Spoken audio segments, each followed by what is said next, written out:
ఇచ్చిన గౌరవనీయులు వర్ధనపేట శాసనసభ్యులు రిటైర్డ్ ఐపీఎస్ కేఆర్ నాగరాజు గారికి, అలాగే మనకి టీకాప్ చైర్మన్ గారైన గౌరవనీయులు మాగినేని రవీందర్ గారికి, agriculture market chairman Shri Venkataiah గారికి, అడిషనల్ కలెక్టర్ శ్రీమతి సంధ్యారాణి గారికి, and DMNHO and DCHS superintendent, district and mandal officers, print electronic media and ఇక్కడ ఉన్న అందరూ పార్టిసిపెంట్స్ అందరికీ కూడా నా నమస్కారం ఉంది.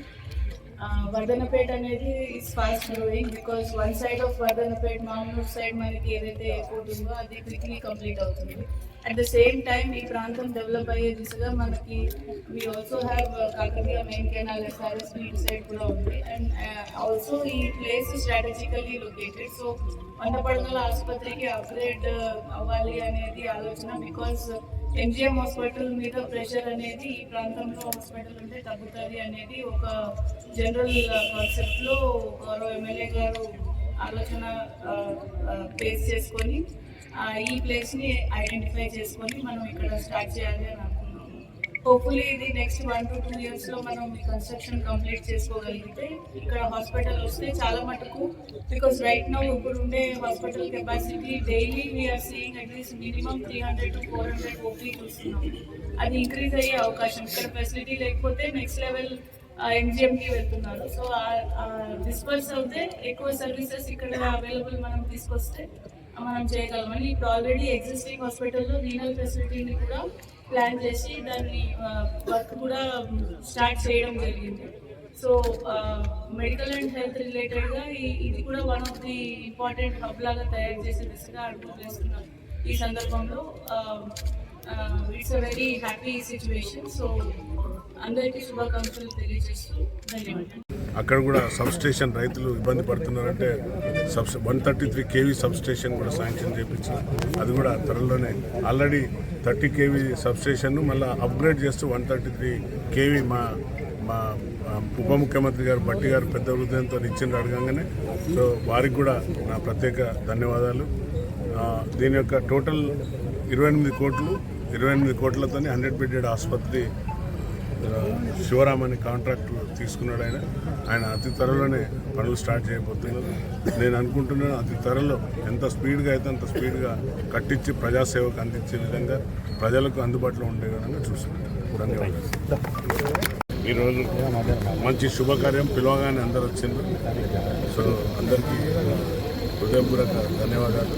ఈరోజు 100 బెడెడ్ వర్ధనపేటకు గతంలో శాంక్షన్ తెచ్చినని ప్రగాలు ఎక్కడ కూడా శాంక్షన్ లేదు.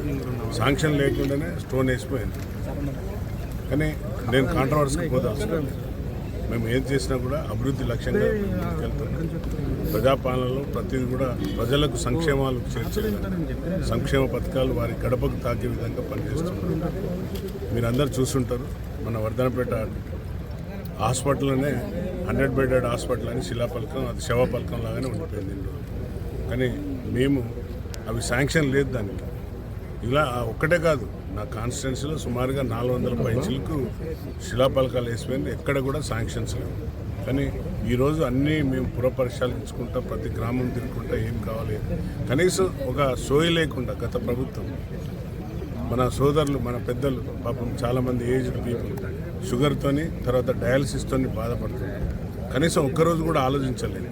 కానీ నాకు ప్రజల పట్ల ఉన్న నన్ను గెలిపించినందుకు ఆ విశ్వాసంతో ఈరోజు అక్కడ మన వర్ధనపేటకు డయాలసిస్ సెంటర్ను కూడా శాంక్షన్ చేయించారు.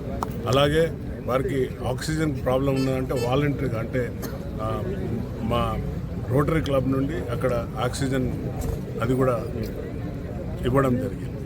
సో ఏది చేసినా కూడా ప్రజలను ఉద్దేశించి పెట్టుకొని చేస్తున్నాం. ప్రజలు కోరిక మేరకు. అలాగే మీరు చూసారు చెక్ డ్యామ్స్ కూలిపోయినాయి, 2 సంవత్సరాలు కొట్టుకపోయినాయి.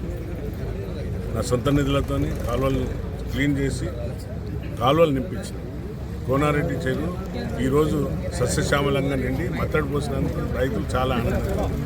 సో ఏది చేసినా కూడా ప్రజలను దృష్టి పెట్టి సంక్షేమ ముఖ్యమంత్రి గారు ఏ విధంగా అయితే ప్రజాపాలన చేస్తున్నారు 18 గంటలు నిరంతరమైన అందుబాటులో ఉంది. సో మేము కూడా అదేవిధంగా నాయకులం కాకుండా సేవకులుగా చేసుకుంటూ వస్తున్నాం.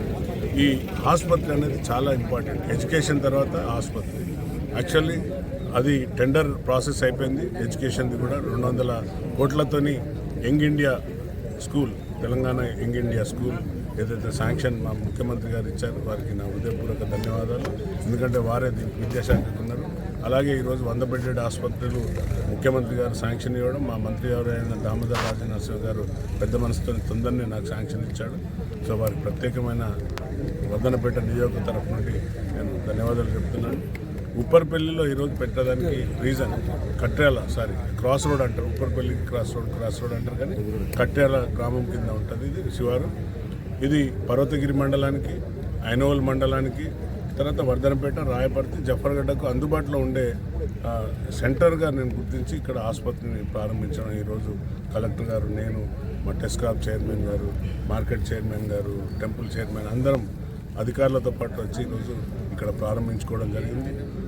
ఆ దేవుడిని, మల్లన్న దేవుని కోరుకుంటున్నా త్వరలోనే కంప్లీట్ అయ్యి ప్రజలకు సేవలు అందుబాటులో రావాలని, దానికి తగినట్టు స్టాఫ్ కూడా మళ్ళీ తీసుకురావాల్సిన బాధ్యత ఉంటుంది. 100% మంచి సేవలు అందియాలని నా అభిమతం. ఇప్పటికే వర్ధనపేట ఆసుపత్రి చాలా కొన్ని విషయాలలో ఎప్పుడు కాంట్రవర్సీ అవుతుంది. 2 సార్లు హెచ్చరించడం వాళ్ళకి అధికారులకు, కలెక్టర్ గారి దృష్టికి తీసుకుపోయాను.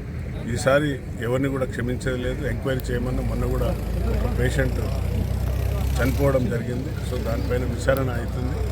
ఎందుకంటే మనం ప్రజల సేవలో ఉన్నాం. ఆసుపత్రి అనేది, ప్రభుత్వం అనేది పెద్ద ఎత్తున జీతాలు ఇచ్చి డాక్టర్లకు అక్కడ నియమించిండ్రు. కానీ దురదృష్టకరం, అక్కడ సక్రమంగా జరుగుతలేదని నేను కలెక్టర్ దృష్టికి తీసుకెళ్ళినాను. నేను కూడా దానిపైన కఠినంగా వ్యవహరించదలుచుకున్నాను. ఆసుపత్రి అనేది చాలా ఇంపార్టెంట్.